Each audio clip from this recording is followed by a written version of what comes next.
Wow, I had such a huge response to my frugal living, money saving routines that help you live below your means video.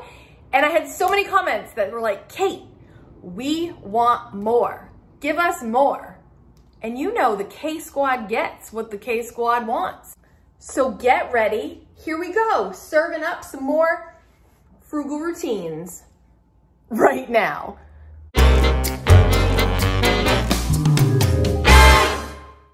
Happy Frugal Friday, friends. In order to keep living below our means and saving money whenever we can, I'm going to share a part 2 of my money saving routines that I practice daily, weekly, monthly that help save money. If you missed the first video where I started talking about this, I will leave it at the very end, so don't even worry about it right now. Sit back, relax, and let's get into today's money saving routines that will help you save money and keep living below your means. If you're new here, just please know that one thing that I always say to my subscribers, affectionately known as the K-Squad, take what will work for you or what you're interested in when I share these routines, these tips, this information.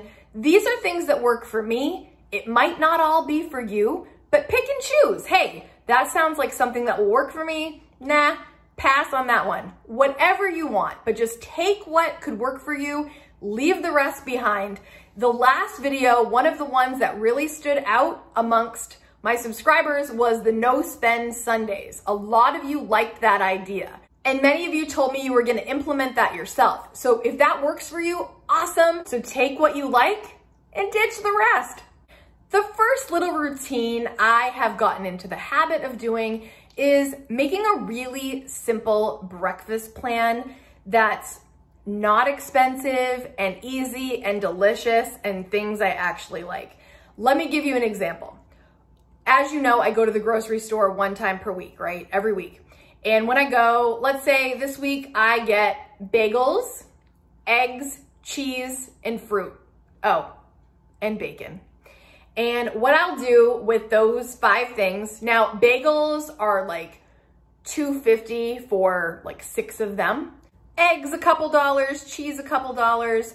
And the fruit, I always get the berry that is like the berry of the week at our grocery store. Usually either raspberries, blueberries, or strawberries will be on sale. This week I got a carton of strawberries for $1.99, which lasted all week. So that was yummy. And some bacon. I like mine very crispy. So with the bacon and egg example, one day I might have 2 scrambled eggs with 2 pieces of bacon and a side of fruit. Then another day I could have a egg and cheese sandwich on the bagel with a side of fruit. Maybe one day I just want a bagel with cream cheese. Maybe one day I want eggs over easy with bacon with half a bagel. Something like that. You see what I'm saying? Kind of mix it up, keep it interesting. Maybe one week it's oatmeal and fruit. It depends what you can deal with as far as like repetition. I can eat the same thing for breakfast all week long. It doesn't faze me really. If I do those variations, then that keeps it more interesting. But I mean, there's been days where I've had cereal every single day of the week and people will argue that's not healthy, but you know, you gotta do what you gotta do. Guys, I just want you to know on this channel, I don't food shame people for their food choices. Yes, we always wanna have the most healthy options available, but I'm not gonna harp on you for having processed food sometimes. I have processed food every single week at some point, and I just think it's, you know, there's so many places where people don't even have enough food to eat, so I'm always just gracious to have food on my plate every single day. And, you know, sometimes if it's just a real simple, frugal breakfast, which breakfast is so awesome, by the way. I also like breakfast for dinner. But my point being, I don't shame people for the food choices they make. You do what you gotta do, but just make sure you're getting what you need to eat and know that there's some pretty affordable ways to do that. There's so many variations of different breakfasts you can have, but this is just a routine I have. I don't have to think about breakfast. It's readily available and I have what I want. The second thing I do as a weekly routine before I go grocery shopping, I go to a store often, it's called Hannaford. I don't know if you have Hannaford in your area. I don't have an Aldi near me. Hannaford has an app, and the app has the weekly ad on it, and they send you an email every week. So on Sundays, when I get that, I always look at it and I see what they've got on sale. Like, for example, the strawberries that were $1.99, I know that's on my list. If avocados are on sale for 99 cents, boom, that's on my list. I just take a peek. I just look. Is there anywhere where I can save money? And then the other thing on that app, I don't know if you have a grocery store that does this, they have digital coupons. I'm not a big couponer in the grand scheme of things, besides always getting a promo code when I do things online. But this digital coupon, like I don't clip coupons, I have in the past, but I don't do that anymore. But the digital coupon, you clip them digitally, and then you put your phone number in at the cash, and that comes off of your bill, which is awesome. So that is definitely a weekly routine I have, is I check the flyer, see if there's anything on sale that I would already be buying anyway, so why not get it? Or if I'm kind of toggling between two things, I'll get the thing that's on sale if it's just as good. And I will also use the app for the coupon, which I just think is so great. Like this week, for example, one of the coupons is $9 off when you spend $80. What's my normal number that I spend every week? Around 75, 80 anyway. So why wouldn't I make sure I get to 80 so I get $9 off? Boom. Oh, by the way, if you missed in my last video, the other app that I always use now is Fetch. It's my favorite. I will leave a referral link down below. Thank you for using my code. You guys, I got over 100,000 points, which means that's $100. And just so you know, I use one part of it for an Amazon gift card so I could buy a gift for Kaden for his upcoming birthday. So thank you. And I will also be treating my parents to a restaurant of their choice because of course I just spend it on other people. You know, that's what we do. Another thing I do every single month is I try to budget just a little bit for some fun on the weekend. So I try to just budget into either my lifestyle category or maybe even just a little bit into more my groceries to have a little something extra every week that we can look forward to. For example, last weekend was the 4th of July. We were visiting with a few people at a lake. And I was able to bring a big extra bowl of fruit to share, some hot dogs and some buns and some chips, and just contribute to the fun that way. Another thing that I like to do once in a while is surprise Kaden and say, hey, let's go out for ice cream. And we go get his favorite mint chocolate chip at our favorite ice cream shop that's only open in the summer. So those things don't cost a ton, but just like a little extra so that it's budgeted in and I don't have to think twice about it. These things don't have to be a lot of money, but just like a little bit of preparation so that we don't have to stress about where the money's gonna come from and we have a little something to look forward to. Which brings me to another routine that I have because this has bitten me in the bottom more than I can tell you. If you get gift cards, I am like a hoarder of gift cards. I'm saving them up for something special. Guys, use your gift cards. And I've just recently learned, especially if you save gift cards and then COVID hits and then the business is closed that you didn't get to use the gift card for. So I'm not saying that's always gonna happen, but I'm gonna say if you are looking for ways to pay for something special once in a while, use up your gift cards. Make sure every month you're going through your gift cards and using them appropriately or gifting them to other people if you're really not gonna use them, but use up your gift cards. Don't let them just sit in a drawer somewhere. Make use of them and enjoy doing a little something fun or out of the ordinary or something you wouldn't normally spend on yourself. Use the gift card. If you're keeping track, we are on number 5. And that is, I automatically put any remainders of any line items of my budget into savings, automatically. So if I budget $50 for gas and I spend $40, that $10 immediately goes into savings. If my electricity is budgeted for $75 and it's only $55, $20 immediately goes into savings.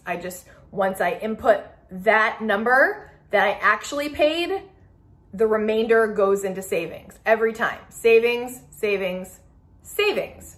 Now, what happens when I have an overage? I budgeted $75 for electricity and this month it's $100. I dig right into my lifestyle budget. You guys know my 4 budgets, right? Savings, household, giving, and the last one is lifestyle. I go to lifestyle and pull from there every single time because those are the things I don't need. They're just the things I want. So I will pull from there for overages every time. Number 6. This is not a money saving routine, but it is something that I routinely do. If you go to the Dollar Tree and they ask if you'd like to give $1 to whoever, me, the answer is yes. If I'm at the grocery store and they need supplies for kids, would you like to donate $1 for school supplies for kids? Yes. Why? The reason is, and I try to express this to you all the time, but when you have a giving heart and you give more, I'm not saying give away all your money, I'm not saying that, but I am saying when you loosen your grip just a teensy bit to give to others, it is a game changer. It is literally life-changing for me. I used to hold my money so tightly, and when I started to give, my life changed, and that's just the way it is. Having a giving heart will change you. So even if it's just $1, can you spare $1? Yes, and I will. Every single time, it's a routine.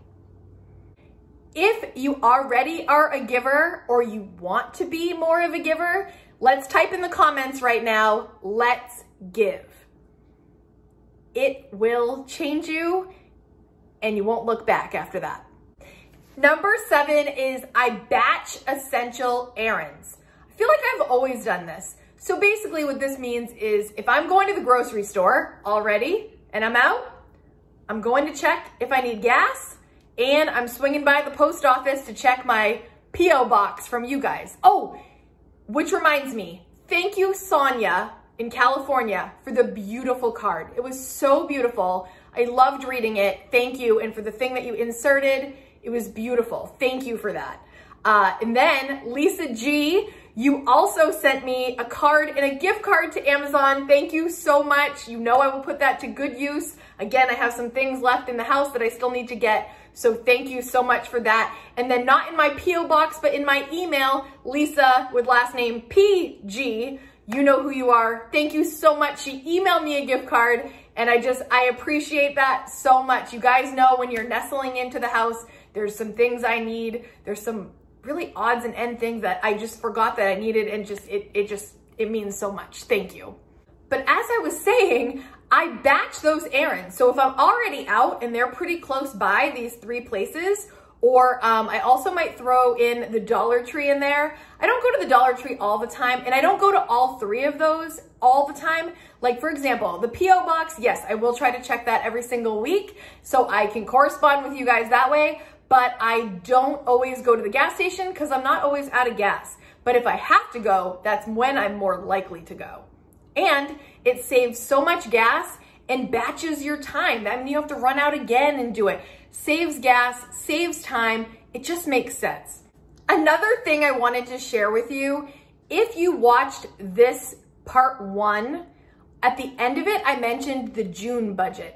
And I wanted you to know that I also made a July budget video for last year. Now I'm coming into this a little bit late to share with you because it is a whole week into July. We're already into a full week of July, but I highly recommend you going to check out that video. I will also leave that at the end of this video because it's all applicable. Again, I watched it again and I was like, yes, I think this would be useful for you guys. So please check that out. The reason I haven't done the budget videos this year is because they're almost identical to what it would be last year. So just go back and watch that video, and it's just got some really great budgeting tips for the current month, just in case you forgot something. Say hello, gorgeous. Hey. Have you subscribe? And hit the like button and hit the bell to turn on notifications. You heard the guy. Thank you so much for watching. As always, take a second and go in the comments and leave a comment of what your favorite frugal living, money-saving routine is that helps you stay living below your means. And as always, please check out these videos after this video. This one, I will put the part 1, and here I will leave the July budget so you can check that out, make sure you didn't miss anything for this month and you're fully prepared. And if you miss something, you'll catch it with the reminders in this video. Thank you so much. I will see you on Monday for the Questions with Kate show. Bye, guys.